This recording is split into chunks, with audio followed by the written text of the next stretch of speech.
जाना है, यीशु नासरी दी दुल्हन ने उठ जाना है, उठ जाना है, उठ जाना है, यीशु नासरी दी दुल्हन ने उठ जाना।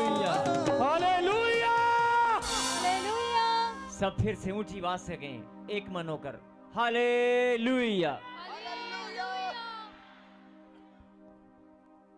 परमेश्वर के पवित्र नाम में आप सबका वेलकम है और मैं आप सबसे विनती करता हूं कि अपने अपने स्थान पर आप सब बैठ जाएं और आइए हम सब मिलकर अपने परमेश्वर को धन्यवाद दें तालियों की गड़गड़ाहट से। ऊंची आवाज से कहें, परमेश्वर मैं आपको धन्यवाद देता हूं। फिर से कहें, परमेश्वर मैं आपको धन्यवाद देती हूं।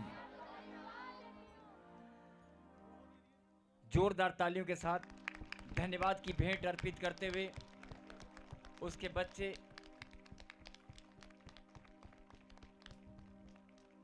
धन्यवाद पिता परमेश्वर। आज जितने भी बच्चे मेरे खुदा आपके बेटे और बेटियां आपके पवित्र मंदिर में जितने भी लोग आज इकट्ठा हुए हैं, सबके ऊपर प्रभु जी आप ही का अनुग्रह है, सबके ऊपर आपकी दया है। आप ही ने प्रभु जी हमें चुन चुन कर इकट्ठा होने का मौका दिया। आप ही ने पिता परमेश्वर अपनी पवित्र वेदी के सामने आज हमें बुला लिया है। हम आपको धन्यवाद देते हैं पिता परमेश्वर। आज विश्राम दिन को मानकर, विश्राम दिन को पवित्र मानकर जितने भी लोग आज आपके घर में यहाँ पर आए हैं, मेरे पिता मैं विनती और प्रार्थना करता हूँ कि एक भी जन खाली हाथ न जाए। सबके सब आशीष लेकर ही जाएंगे, क्योंकि मेरे खुदा आपने वायदा किया है, जब तुम मेरी महिमा किया करोगे, मेरे समीप आया करोगे, मैं तुम्हें आशीष दिया करूँगा। धन्यवाद पिता परमेश्वर, धन्यवाद प्रभु जी आपके महान बलिदान के लिए। आज हम आपको धन्यवाद देते हैं आपके महान बलिदान के लिए। आपके बलिदान के द्वारा हम सब ने अपने उद्धार को पाया। अपने उद्धार के लिए, अपनी बुलाहट के लिए, अपने चुने जाने के लिए हम आपको धन्यवाद देते हैं। हर एक आशीष के लिए, पाप क्षमा की आशीष के लिए, हर एक उस आशीष के लिए जो आपने हमें दी है, हम आपको धन्यवाद देते हैं। ऊंची आवाज से कहें, परमेश्वर परमेश्वर मैं आपको धन्यवाद देता हूं। और पवित्र स्थान स्वर्ग की ओर दोनों हाथ उठाएं, दोनों हाथ उठाएं और अपनी आंखों को बंद करें। उस खुदाबंद से बात करें, उस आसमान की खुदा की ओर दिल से, अपनी रूह की सच्चाई से, मन से बात करें कि परमेश्वर मैं जैसा भी हूं, मैं जैसी भी हूं, मैं आपका बेटा हूं। अपने बेटे को पिता आज तूने मुझे फिर से अपने पास आने का अवसर दिया है। मैं आपका बेटा हूं, मैं आपकी बेटी हूं। आपने मुझे फिर से अपने पास बुलाया है। मैं धन्यवादी हूं। तूने मुझ पर अनुग्रह किया अपनी महिमा के लिए। तूने मुझे फिर से अपने पास बुला लिया है। हे परमेश्वर मैं आपको धन्यवाद देता हूं। मैं बहुत आनंदित हूं। यस, फिर से तालियों के साथ धन्यवाद दें और जो आनंदित है वो गवाही देगा। और एक दूसरे को हाथ मिलाएं, एक दूसरे का हाथ मिलाएं मुस्कुराते हुए। जब एक दूसरे को हाथ मिलाना है तो मुस्कुराते हुए, एक दूसरे की ओर देखते हुए बोलना है, मैं बहुत आनंदित हूं। क्या आप आनंदित हैं? क्या आप आनंद में हैं?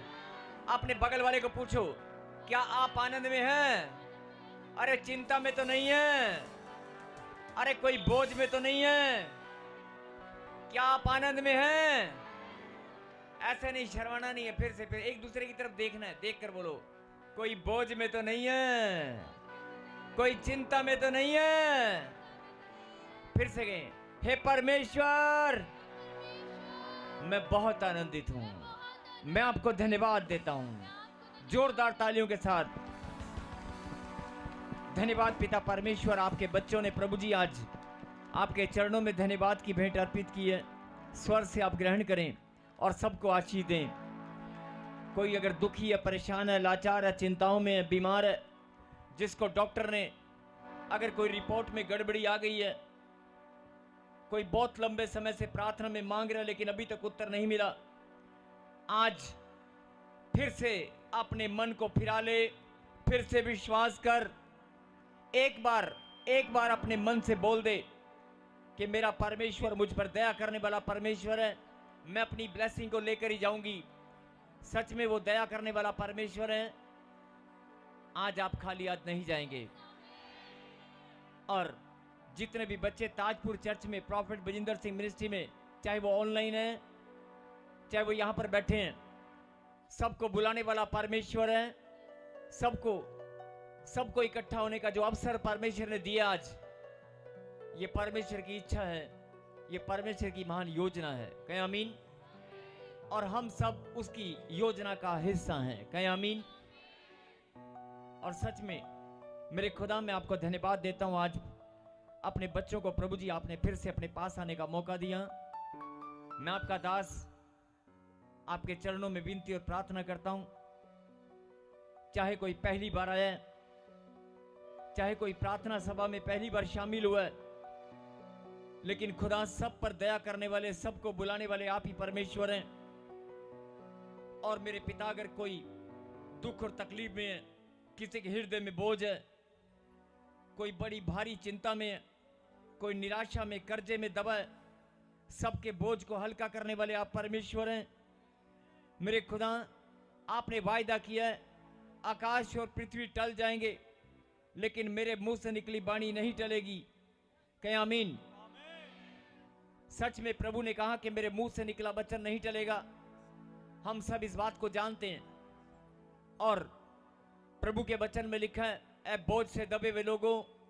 बहुत सारे लोग प्रार्थना में आते हैं, बहुत सारे लोग प्रभु को जानते हैं, प्रभु को मानते हैं, बहुत सारे लोग प्रार्थना करते हैं, लेकिन फिर भी अपने अपने घरों में, अपने अपने जीवन में जब आप झांक कर देखते हैं तो कोई ना कोई बोझ, कोई ना कोई शैतान की गड़बड़ी आपके जीवन में अभी भी घूम रही है। और आप कहीं ना कहीं बोझ में अगर दबे हैं, हल्का सा बोझ, अगर जरा सा बोझ भी आपके अंदर है, आपका मन भारी है, अगर कोई ऐसा बोझ जो चिंता में आपको डाल रखा है, आप फिर से आज खुदा के वचन पर आप विश्वास करें। उसने वायदा किया, बोझ से दबे हुए लोगों, मेरे पीछे कहें, सब वचन को बोलेंगे आज, मेरे पीछे कहें, हे परमेश्वर, आपके वचन में लिखा है, आपने वायदा किया है, ऐ बोझ से दबे हुए लोगों, फिर से कहें, ऐ बोझ से दबे हुए लोगों, मेरे पास आओ, मेरे पास आओ, मैं तुम्हें आराम दूंगा। कहें आमीन। सच में परमेश्वर ने कहा कि मैं तुम्हें आराम दूंगा, तुम्हारे बोझ को उठाकर हल्का करूंगा। चाहे वो कर्जे का बोझ है, बीमारी का बोझ है, आपकी चिंताओं का बोझ है, आपके रिश्ते टूटने का बोझ है, कोर्ट कचहरियों का बोझ है। अरे बोझ कैसा भी हो, लेकिन खुदा का कलाम टलने वाला नहीं है। अगर आप पहली बार भी आज सुन रहे हैं इस प्रार्थना सभा में, अगर कोई पहली बार भी आया है, कितना भी बड़ा बोझ लेकर आया है, आज तेरा बोझ हल्का होकर रहेगा। और जो इस आवाज को सुन रहे हैं, जिसके कानों में आवाज जा रही है, और ये कानों में आवाज जिसके भी जा रही है, जिसके कानों में ये आवाज पड़ रही है, और कानों से अगर वो दिल तक उतर रही है, हृदय तक, कानों के रास्ते अगर हृदय तक ये आवाज उतर रही है और हृदय में स्थिर हो चुकी है, तो सुन ले, लिखा कलाम के अंदर, जिसके कान हो वो सुन ले। प्रभु का कलाम सत्य है, वो टलने वाला नहीं है। बहुत लंबे समय से आप प्रार्थना में जुड़े हैं, बहुत लंबे समय से आप विश्वासी हैं, लेकिन शैतान ने फिर भी आपको बोझ के नीचे दबा दिया है। अरे आपके घर में, आपके परिवार में, आपके रिश्तों में कोई भी बोझ हो, आज फिर से तू मन फिरा, फिर से अपने हृदय को नया कर। आज खुदा का कलाम तेरे लिए पूरा होकर रहेगा। उसका वचन वायदा, उसका वायदा पूरा होकर रहेगा। उसने वायदा किया, बोझ से दबे हुए लोगों मेरे पास आओ। अगर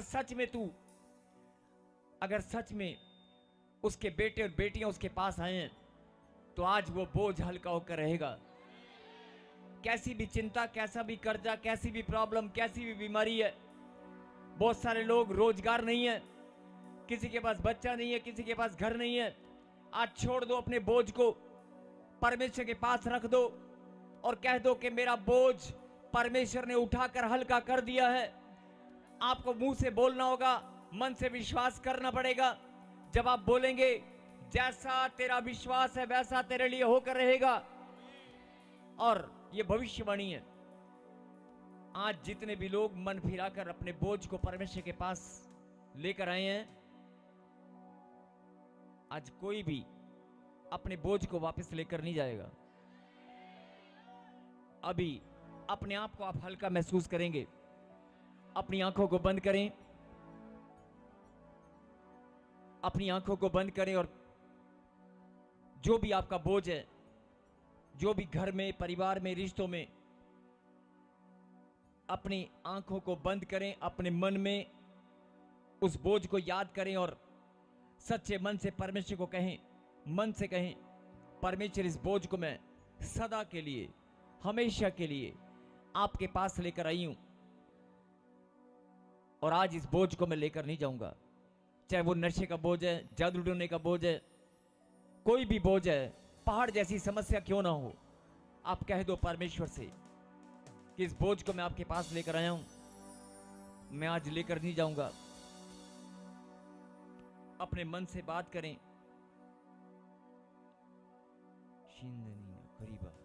मेरे खुदा, सच में प्रभु जी, ये बच्चे जब अपने बोझ को प्रभु जी आपके चरणों में आज विश्वास के साथ जो रखेंगे, आज कोई भी मेरे पिता इस बोझ को लेकर ना जाए।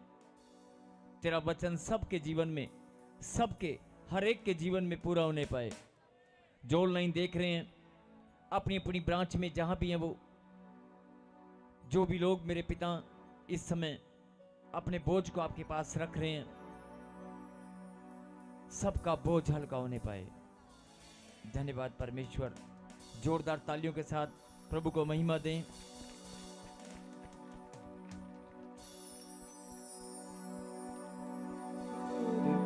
मैं आपको एक बात और बताना चाहता हूं। परमेश्वर को आपका इकट्ठा होना, हम सब का इकट्ठा होना उसे भाता है।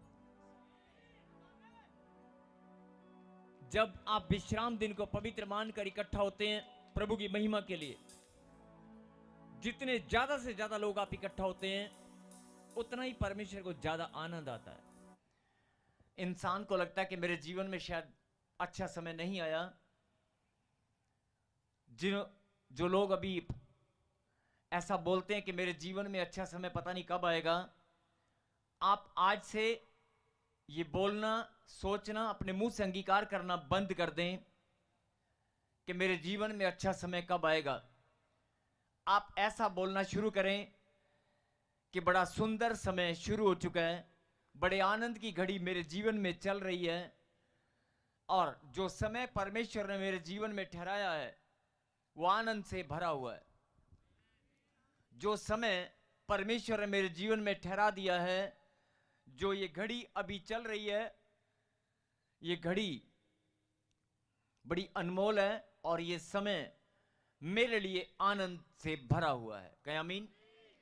और जो मेरा समय अभी चल रहा है, जो मेरा समय, वो बहुत अच्छा है, बहुत सुंदर है। बोलो आमीन। अब बेटे वॉइस करना पहले जैसे भी, बिल्कुल पहले ठीक था थोड़ा सा। ये शायद दिल्ली ब्रांच से गवाही, थोड़ी आवाज खोलो बेटे। हाँ,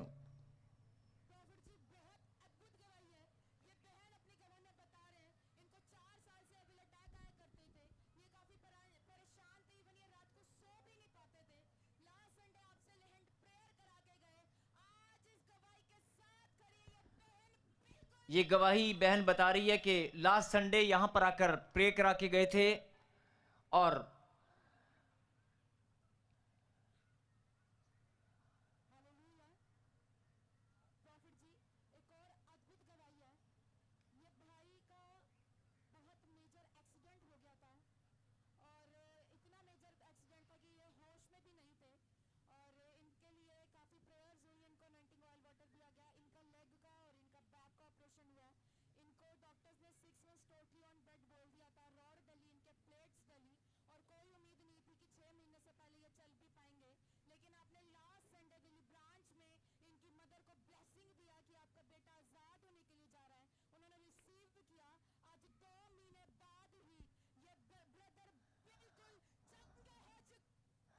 इस चंगाई के लिए जोरदार ताली बजाकर धन्यवाद दें।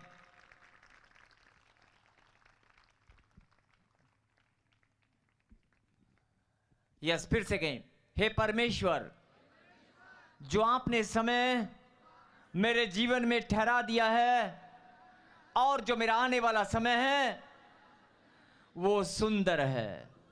फिर से कहें, मेरा आने वाला समय बड़ा ही सुंदर है। मेरा आने वाला समय बड़ा ही सुंदर है। कहें आमीन।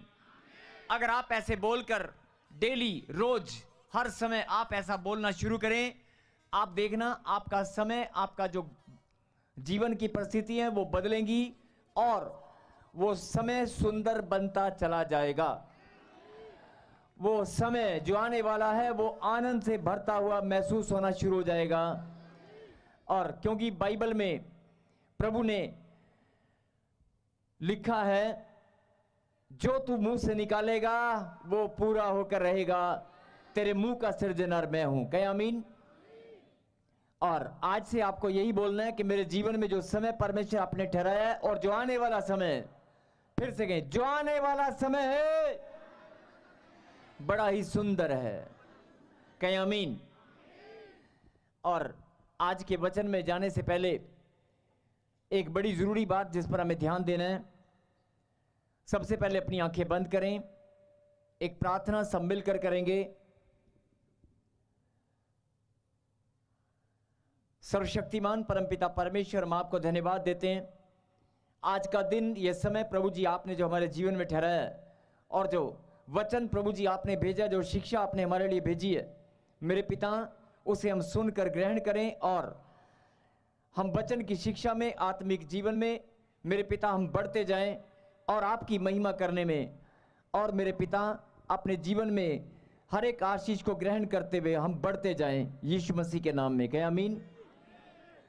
और वचन में चलने से पहले जो जरूरी बात परमेश्वर आपको समझाना चाहते हैं,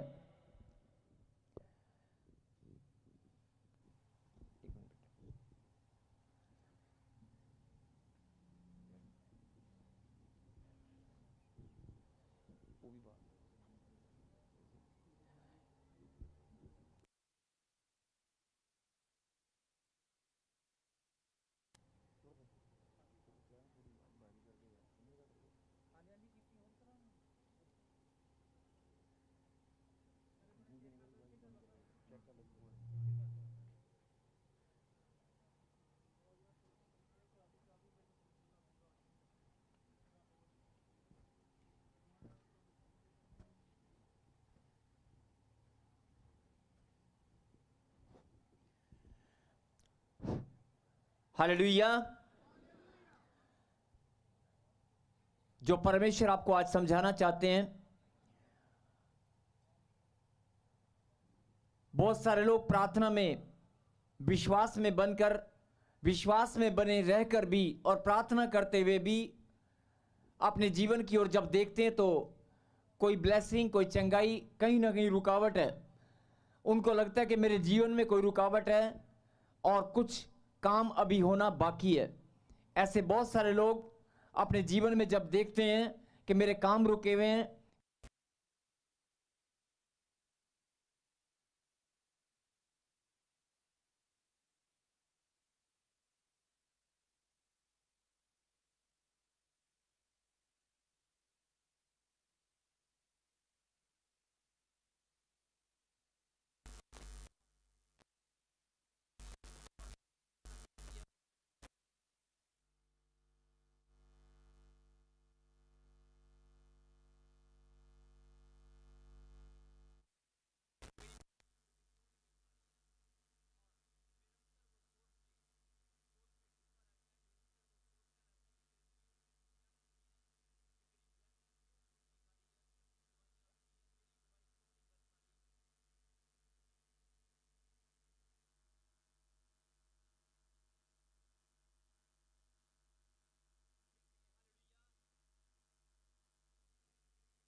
निकालें प्रभु के वचन से पहला कुरिन्थियों 11वां अध्याय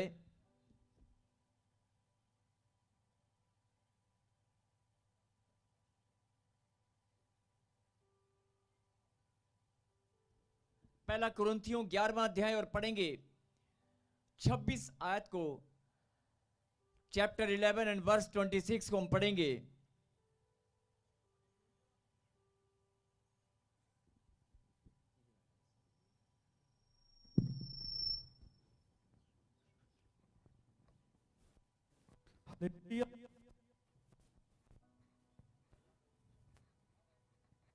सबको जय मसीह की। मैं जतिन बब्बर और आप देख रहे हैं मसीह परिवार चैनल। जैसे कि आप सब जानते हैं कि मैं इस चैनल पे प्रभु के अलग अलग दासों की वीडियोस डालता हूं, तो अगर आपको हमारा चैनल अच्छा लगता है तो आप इस चैनल को ज़्यादा से ज़्यादा सब्सक्राइब जरूर करें, ताकि आप प्रभु के वचन को सुन सके। वीडियोस को ज़्यादा से ज़्यादा शेयर करें, ताकि जिन लोगों तक वचन नहीं पहुंचा उन तक भी वचन पहुंच सके। सबको जय मसीह की। एक बार मैं आपसे दोबारा कहूँगा कि इस चैनल को सब्सक्राइब जरूर करें और वीडियोस को ज़्यादा से ज़्यादा शेयर करें। जय मसीह की।